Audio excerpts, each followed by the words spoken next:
কারণ ছোট থেকে যদি গড়িয়া না আসতাম এখন আর গড়ার কোনো সময় হতো না।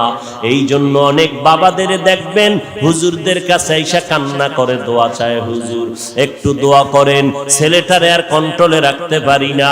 বয়স কত বলে 15 বছর, 18 বছর, 20 বছর, সন্তানটারে কন্ট্রোল করতে পারি না।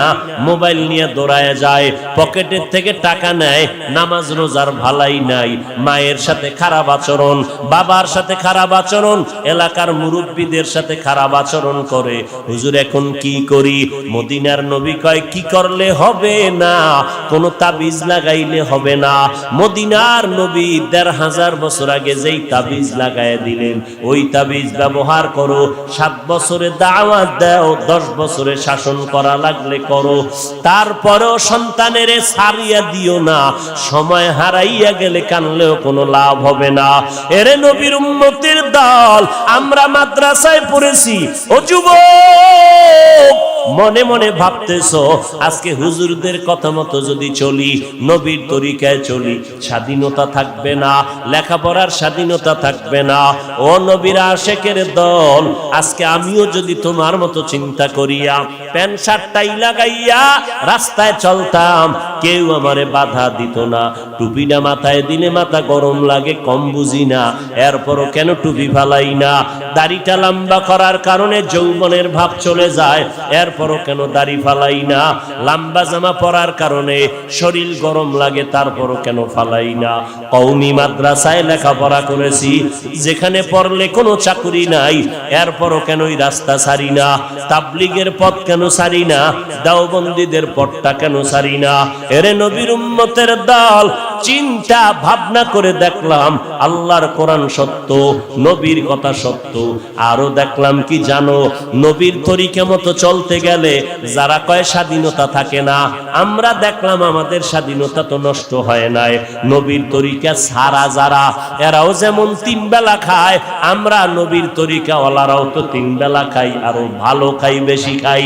নবীর তরিকা যারা বাদ দিল, এরাও যেমন ব্যবসা চাকরি করে, আমরাও তো ব্যবসা চাকরি করার সুযোগ আছে। ও আল্লাহর বান্দা, যারা স্কুল কলেজে পড়তেছি, এরাও লেখাপড়ার স্বাধীনতা নিয়া, আমরাও তো স্বাধীনভাবে চলি। ওই যারা নবীর তরিকা মানে না, দেশ বিদেশ সফর করি, তো আমাদের তো সম্মানও কমে নাই, স্বাধীনতাও নষ্ট হয় নাই। আর পরকালের চিন্তা করে দেখলাম, আজকে আমি চেয়ারে বসিয়া বয়ান করি, এই ময়দানে হাজার লাখো মানুষ, এই মানুষগুলো বয়ান শুনতেছে। আজ আমি বক্তা, আপনারা সবাই শ্রোতা, আমার কত দাম। কিন্তু চিন্তা ভাবনা করে দেখলাম, যেদিন সাদা কাপুনের প্যাকেট রেডি হয়ে যাবে, আজরাইল ঈসা বাঁশিতে সিগন্যাল দিয়ে আমার প্রাণ নিয়ে যাবে, ওই সাদা কাপুনে যেদিন ঢুকবো, ওই দিন দেখা যাবে কেউ আমার পাশে নাই। আমার আত্মীয়, আমার রক্তের লোকেরা আমার গেঞ্জিটারে বেলেট দিয়ে কেটে রেখে দিবে। 3টা সাদা কাপনের প্যাকেট বানাইয়া ওই মাটির গর্ভে কবরে রাখিয়া সবাই চলে যাবে। ওখানে আমার এত ভক্তবৃন্দ কেউ যাবে না, ওই কবরে কেউ আমার সঙ্গে থাকবে না, ওই কবরে একটা বাতিও কেউ দিবে না, টেলিফোনের ব্যবস্থাও হবে না। ওই কবরে যাওয়ার পরে মদিনার নবী বলেন, তুমি পীর নাকি মুরিদ, তুমি ধনী না গরিব, আলেম না মূর্খ, ফেরেশতারা জানতে চাইবে না। ফেরেশতাদের প্রশ্ন হবে 3টা, রবের পরিচয় দাও, ধর্মের পরিচয় দাও, রাহমাতুল লিল আলামিনের পরিচয় দাও। নবী বলেন, যারা জবাব দিতে পারবে তাদের কবর হবে রওজাতুম মির রিয়াজিল জান্নাহ, যারা দিতে পারবে না তাদের কবর হবে হুফরাতুম মিন হুফারিন নার। ওই অন্ধকার কবরে দুনিয়ার থেকে যারা রবের গোলাম হয়ে যাবে, তারা জবাব দিয়ে দিবে রব্বি আল্লাহ। যারা ইসলাম মেনে চলবে, কবরে গিয়া জবাব দিবে দীনি আল ইসলাম। যারা নবীর সুন্নতের আমল করে যাবে, নবীকে দেখা মাত্র চিনে ফেলবে, সাথে সাথে আমার আল্লাহ গায়বী আওয়াজ দিয়া বলবেন, ফেরেশতা 3.5 হাত কবর বড় একটা বালাখানা বানাও, জান্নাতের সাথে রাস্তা খুলে দাও, আমার বান্দা এখন জান্নাতের বিছানার মধ্যে আরামে ঘুমাবে। নবী বলেন, যারা রবের পরিচয়ের জবাব দিতে পারবে না, ধর্মের ব্যাপারে জবাব দিতে পারবে না, নবীর সুন্নতের আমল করে না, তো জবাব দিতে পারবে না। নবী বলেন, আল্লাহর ফেরেশতা যখন প্রশ্ন করবে তখন গুনাহগার বেনামাজিরা বলবে, হা হা লা আদরি, আমি কিছুই জানি না, কিছুই জানি না। আল্লাহর নবী বলেন, সাথে সাথে আমার আল্লাহ ডাইরেক্ট আওয়াজ দিয়া বলবেন, কবরের ফেরেশতা, এই নাফরমানের আর সময় দিও না, আমি দুনিয়াতে কম সুযোগ দেই নাই, আমার দেওয়া পানি, বাতাস, সূর্যের আলো, চাঁদের আলো, নদীর মাছ, গাছের ফল, জমিনের ফসল খাইয়া এত বড় গাদ্দার আর নিমখারাম একবারও আলহামদুলিল্লাহ বলে নাই। ওলামায়ে কেরামগণ পায়ে হাত ধরে ধরে নামাজের দাওয়াত দিত, এক বেলার নামাজও পড়ে নাই। এখন আর দেরি না করে কবরের মধ্যে জাহান্নামের বিছানাটা দিয়া দাও, জাহান্নামের সাথে রাস্তা বানায়া দাও। একটা না, দুইটা না, কবরে 99টা সাপ। আল্লাহর নবী বলেন, আমার আল্লাহ কুদরতের আওয়াজ দিয়া বলবেন, ওরে কবরের মাটি,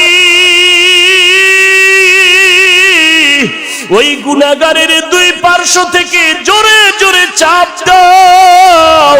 কবরের মাটি এত জোরে চাপ দিবে, চাপের কারণে পাজরের হাড়গুলো চুরমার হয়ে যাবে রে বাবা। এরে যুবক, একটা মশার কামড় সইতে পারো না, একটা বেতের বাড়ি সইতে পারো না, সূর্যের গরম সহ্য করতে পারো না রে বাবা। গুনাহ নিয়ে কবরে গেলে ওই কবরে মাটির চাপ কেমন করে সহ্য করবা, জাহান্নামের আগুনের গরম কেমনে সহ্য করবা। আমার আল্লাহ তওবার দরজা দিয়ে ডাকে, ও গোলামেরা তওবা কর। জীবনে যদি চোখের পানি ছেড়ে তওবা করতে পারো, আমি আল্লাহ তোমারে মাফ করে দিব। এ যুবক ভাইয়েরা, আমার পর্দার আড়ালের মা বোনেরা, বৃদ্ধ বাবাজিরা, আমার মাওলাকে মনে মনে ডাকিয়া বলো, হে মালিক, এই ময়দানে আমার মতো গুনাহগার কেউ নাই। গুনার কারণে আমার হাত না পাক, আমার চোখ না পাক, আমার জিহ্বা না পাক, আমার অন্তর না পাক। আমার গুনার খবর আমার মা বাবা, ভাই বোন, পরিবারের কেউ জানে না।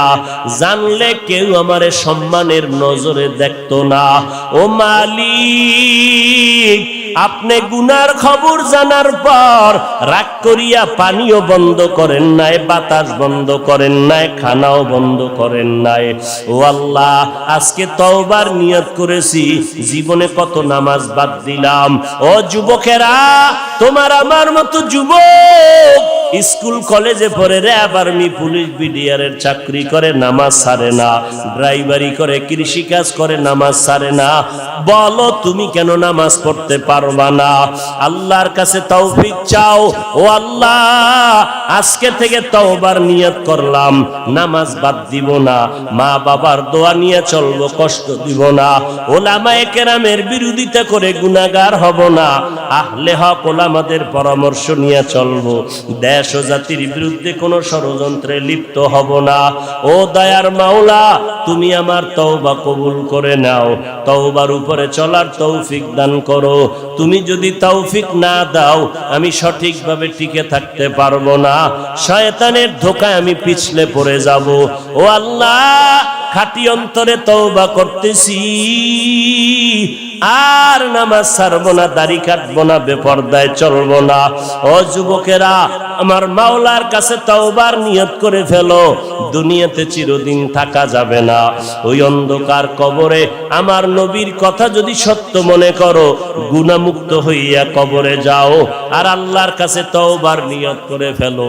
রিজিকের মালিক আল্লাহ, ইজ্জতের মালিক আল্লাহ, হায়াতের মালিক আমার আল্লাহ। আর কোনদিন গায়রুল্লাহর গোলামি করব না, আল্লাহর গোলামি, নবীর তরিকায় চলবো। তওবা করার যদি নিয়ত হয়, খাঁটি নিয়তে দুটো হাত আমার আল্লাহকে দেখাইয়া দাও।